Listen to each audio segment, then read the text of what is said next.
अस्सलाम वालेकुम, my name is doctor Khulood Imran. वो कौन सा विटामिन है जो कि पीरियड्स को नॉर्मलाइज करने में अपना बहुत अहम किरदार अदा करता है। बहुत सी ख़वातीन आती हैं और उनके पास रिपोर्ट्स भी होती हैं, वो हमें हिस्ट्री भी दे रही होती हैं कि जी मेरी बच्ची के पीरियड्स इरेगुलर हैं, या मतलब स्पेशली अनमैरिड बच्चियों के या शादी के बाद भी कि जी ये हमारे पास अल्ट्रासाउंड की रिपोर्ट है और जिसके ऊपर लिखा हुआ है कि जी पानी की छोटी छोटी थैलियाँ हैं, पीसीओडी है, या जो है हमारी बच्ची के जो हार्मोन्स हैं वो डिस्टर्ब हैं, उनके पास हार्मोन्स की रिपोर्ट्स होती हैं जैसे एस्ट्रोजन, प्रोजेस्टेरोन, एलएच, एफएसएच की, कि जी ये इनके लेवल्स ठीक नहीं है, तो डॉक्टर ने कहा है कि आपके हार्मोन्स जो इम्बैलेंस हैं उनकी वजह से जो आपके जो पीरियड्स हैं आपकी बच्ची के या आपके जो हैं वो नॉर्मल नहीं है, इरेगुलर है। अब यहाँ पे मैं थोड़ा सा आपको ये डिस्कस करना चाहूँगी कि जो पीरियड्स हैं उसके इरेगुलर आने की बहुत सारी वजूहत हैं। Yes, it can be hormonal. PCOD जो है वो भी हार्मोन्स की वजह से होता है। उसके अलावा जो है वो बच्चियों में स्ट्रेस और डिप्रेशन की वजह से पीरियड्स ऊपर नीचे हो सकते हैं, या उनकी अमाउंट कम ज़्यादा हो सकती है। बच्ची अनीमिया का शिकार है, खून की कमी का शिकार है, तो भी उसके अंदर पीरियड्स इरेगुलर हो सकते हैं। इंपॉर्टेंट वाइटामिन्स की कमी है तब भी पीरियड्स इरेगुलर हो सकते हैं। इसी तरह जो है वो अगर बच्ची ने कोई हार्मोनल रिप्लेसमेंट थेरेपी ले रही है या कोई ओल्ड एज में जाके ले रही है, वो वजूहत हो सकती हैं। फाइब्राइड यूट्रस हो सकते हैं, और उसके अलावा जो है यूट्राइन पॉलिप्स हो सकते हैं जो कि इरेगुलर ब्लीडिंग की वजूहत बनते हैं, कम या ज़्यादा आने की। तो ऐसी बहुत सी कॉजेज़ हैं, लेकिन मैं यहाँ पे आज आपसे बहुत इंटरेस्टिंग फैक्ट डिस्कस करूँगी कि बाज़ हमारे पास आते हैं पेशेंट्स के जी उनको हार्मोनल इश्यूज भी नहीं आ रहे, उनका अनीमिया भी करेक्ट है, उनको जो है यूट्राइन पॉलिप्स भी नहीं है, फाइब्रॉइड्स भी नहीं है, और उनके अंदर और इशू पीसीओडी वाला कुछ भी नहीं आ रहा, तो फिर भी जो है उस बच्ची के पीरियड्स इरेगुलर होते हैं, इवन के जी डिप्रेशन एंजाइटी भी घर में नहीं है, तो फिर वो हमसे कहते हैं कि जी हमने तो हर चीज़ इवेलुएट करवा ली है लेकिन कोई मसला भी नहीं निकलता और हार्मोन्स भी ठीक हैं, और जो है लेकिन पीरियड्स जो हैं वो इरेगुलर हैं। मैं आपको बताती चलूँ कि एक बहुत इंपॉर्टेंट हम लोग जो है वो जो है मोटी मोटी जो चीज़ें होती हैं हम उस पर फोकस करते हैं। हम कभी भी जो बारीक जो इश्यूज होते हैं उसको हम हमेशा इग्नोर कर देते हैं। तो जो पीरियड्स हैं उनको नॉर्मलाइज करने में विटामिन का बहुत ज़्यादा रोल है, वो है vitamin D. Vitamin D is very very important.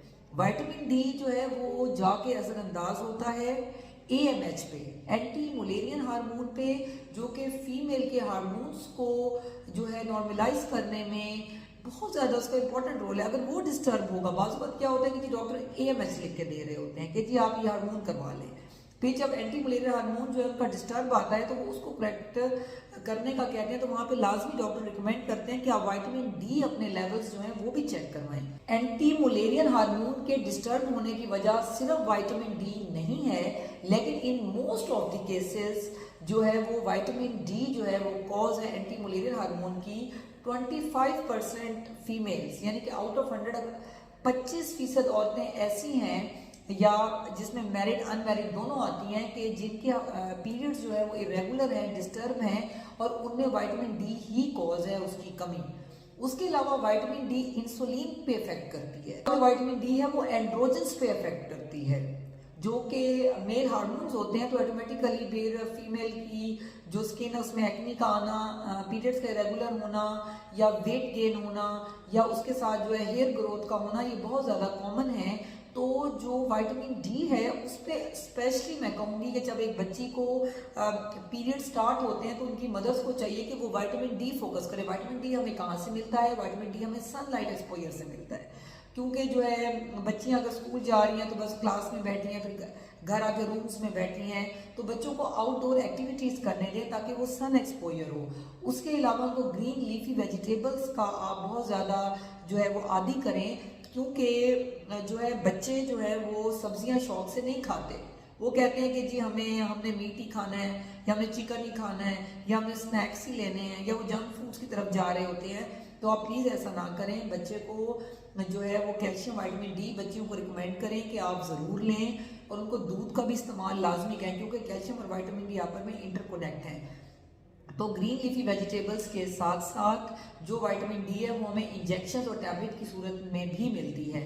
तो जो इंजेक्शंस हैं वो इजीली अवेलेबल है, लेकिन डॉक्टर के मशवरे से लें। पहले आपने जब भी आपकी बच्ची के पीरियड्स इरेगुलर हो गए हैं तो सबसे पहले मैं ज़रूर कहूँगी कि 3 मंथ्स के लिए आपको डॉक्टर के पास जाने की ज़रूरत नहीं है। उसमें आपने घर में ही बच्चे की जो ईटिंग हैबिट्स हैं वो अच्छी करनी है। विटामिन डी उनको थ्रू आपने कोशिश करनी है कि ग्रीन लीफी वेजिटेबल्स और इवन थ्रू मिल्क, क्योंकि कैल्शियम वो इंटरकनेक्ट है, उनको सन एक्सपोजर भी करवाएं। और अगर अनीमिया कॉज है तो फिर उनका जो है वो फूड लेवल्स भी आप अच्छे करें। एंजाइटी डिप्रेशन से कोशिश करें घर का माहौल अच्छा रखें ताकि बच्चियां उससे इफेक्ट ना हों।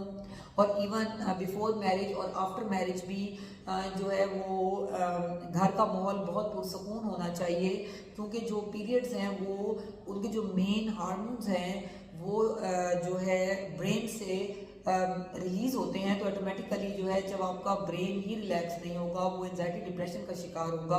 तो जहाँ पे और बहुत से उसके नुकसानात हैं वहाँ पे पीरियड्स का इरेगुलर होना भी शामिल है। इसलिए कोशिश करें कि पहले उसको आप घर में डील करें, और अगर आपको लगता है कि घर में भी कोई इशू नहीं आ रहा और जो है हमने उनको बच्चियों को अच्छी वेजिटेबल्स भी दी हैं या ख़वातीन ने खाई हैं या वो सन एक्सपोजर भी उनका अच्छा है और उनका फूड इनटेक भी अच्छा है, एचबी लेवल्स भी ठीक है, फिर उनको चाहिए कि डॉक्टर से मशवरा करें ताकि वो आपको प्रॉपर इवेलुएट करें कि भाई ये आपके किस लेवल पे इशू आ रहा है। तो वो आपको जहाँ पे और बहुत सी ट्रीटमेंट्स देंगे वहाँ पे आपको वो विटामिन डी भी रिकमेंड करेंगी ताकि आपके जो पीरियड्स हैं वो नॉर्मलाइज हो जाएं। अगर आपके माइंड में कोई भी क्वेश्चन है तो आप कमेंट सेक्शन में लिख सकते हैं। Stay safe, stay healthy. Thank you so much. अल्लाह हाफिज़।